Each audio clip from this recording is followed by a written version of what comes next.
I'm Lianne Sanderson, and I'm delighted to say that joining me now is someone who had been in and amongst it. The England fans in Switzerland was at the parade today, in amongst even more fans. It's talkSPORT women's football reporter Uma Gurav. Uma, how are you? We'll talk about the game in a minute. Today, the parade, you've just got back. I see you've got your shirt on, you've got your scarf on. Talk to me about it. Oh, it was amazing. It was like I was living it all over again, the victory. It's been so nice talking to the fans over the last couple of weeks. I think both in Switzerland and today, it's that thing that we sometimes never get to do, right? Just talk to the fans and understand what this really means. I mean, I spoke to some little girls who weren't more than like 4 years old, and this little girl came up to me and she said, "Please, please, please, can I talk to you? I just want to tell you how much I love Michelle Adjumang." And I almost just burst into tears right there because she had little flags all over her face. She clearly painted them on herself, and she just wanted to tell me how much she loved one of the England players. And that's the magic of it. And I think that's why events like today are so special. All the kids on summer holidays dragging their parents down and saying, "Mum, I just really want to watch these women who are so amazing. I want to see them in person." And yeah, it just touched my heart, honestly. I mean, it was amazing, wasn't it? I mean, it was so emotional. And I think, like, they're revolutionary, aren't they, these Lionesses team? Because I just can't even believe it myself. As a former Lioness player that only retired like 6 years ago, like, played with a lot of these players, like Lucy Bronze, we've been at major tournaments together. And, like, to see them up there outside Buckingham Palace with, like, you could see Leah Williamson was really emotional, wasn't she? I think we all were. Yeah, and listening to her speak, she's so calm, composed, and collected. And I think you just suddenly saw what it meant to her. I mean, she was crying all the way down the mall as the bus went past. And I think suddenly in that moment, you're a person who looks out and you can suddenly understand the scale of what you've done. I know that they have huge crowds in the stadiums, but in that context, you're standing up on a stage and 65,000 people have come, taken the day off work, or just come along, traveled, battled the tubes to come and just tell you that they appreciate everything that you've done and everything that you are doing. And I just thought it was so beautiful that she said, "Thank you for coming along with us on this journey. We're not done yet." And it feels like this movement is just starting to grow. I mean, what we saw in 2022 compared to now, even that, it feels so much bigger. But yeah, it's so nice to watch her. I think just get the credit she deserves. And I think for someone like myself that spends a lot of time in America working and playing, like, I see what the US Women's national team have done for years, where they're on billboards in Times Square. They've had open bus parades. They go to the White House when you know who's not there. So, it's one of those things where it's like, now I think the Lionesses are now at that level where people are they're just real icons. So, it's been a fantastic, me and you watched the game together. We were working at Box Park for talkSPORT, and, like, it was amazing because you and I were feeling the exact same. I know you were there with your beautiful family, your boyfriend, watching the game. We watched it together, and, like, you had tears in your eyes, and I feel like I'm a nutter sometimes because I get emotional. I cry when we score, I cry when we lose, I cry when certain moments, and, like, you and I at the end of the game were just crying our eyes out, weren't we? And it's just this feeling of emotion. Like, I don't think that will ever change, will it? Oh, and this is why I really loved that the tagline for the Euros this year was the summit of emotions. And it's exactly that. I just feel like through this tournament, we've been through the highs and the lows, sometimes in very quick succession. And like you said, I think I was already crying by the time the penalty shootout started because I was thinking, oh God, either way, this is just too much stress. And then Beth Mead having to retake it, and it all just builds up inside you. And I think this will be so much more true for you than me, but I think having watched this team and just some of the players in there, and just as human beings, you watch the way that they've progressed. I mean, I only started watching them kind of 10 years or so ago, but to see them be able to experience these emotions, the wins, you feel it inside you.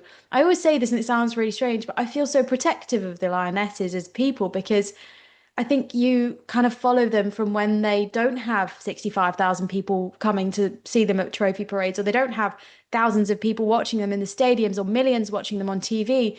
You've seen where they came from.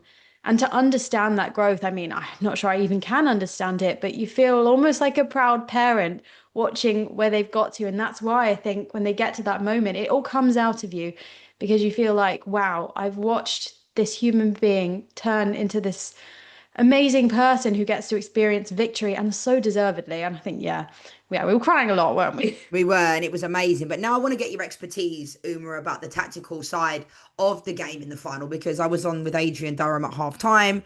We were just going crazy about Lauren James. Lauren James is my favourite player. I say it time and time again. But like that decision to start her, it seemed like it was going to come back and bite Serena Wiegmann, didn't it? And then what do we know? Because in the second half performance was amazing. I also wanted to ask you about Atenea Del Castillo starting in that game and Pina starting on the bench, because obviously a lot of people are talking about the Lionesses, but I want to get your expertise about this Spain team because that was a big call from the manager, wasn't it? Yeah, it was a very big call, and I actually think one that perhaps Spain might regret now, because I do think, especially when we got into extra time, Spain were growing back into the game. I think there was a threat. And Claudia Pina, the thing with her is she's always a threat from the edge of the box. Every time she got the ball, you and I were both screaming at the England players, shut her down, because you just thought she's going to do the thing where she curls it into the top corner from a million miles away. And I didn't think Adenia del Castillo was that good. I was surprised that she started. I know she's had her moments See, during the I rest of like the her. I tournament. like her. I didn't think she should start because of the quality they have, but I think impact. She's out. I'd say she's like This the is Spanish it. Chloe Kelly in the most respectful Exactly. way.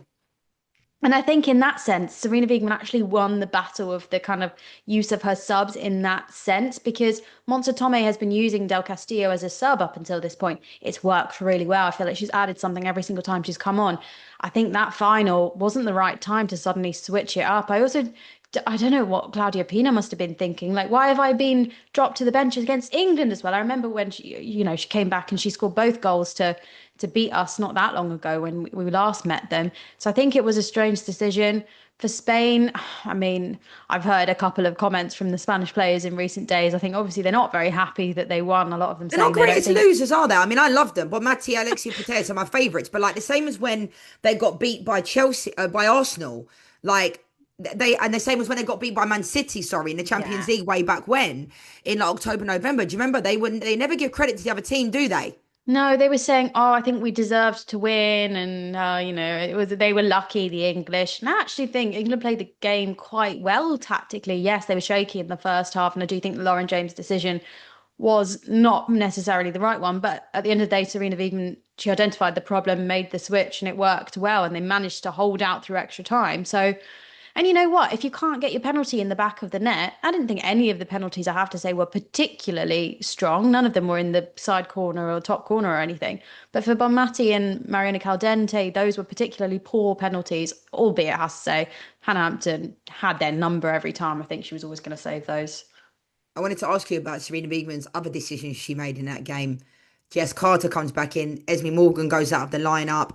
Like Jess Carter, unbelievable, really. But what did you make of that? Because pre-game, I said, I was concerned because I know, obviously, we all know what Jess has been through the last couple of weeks, which has been an absolute disgrace.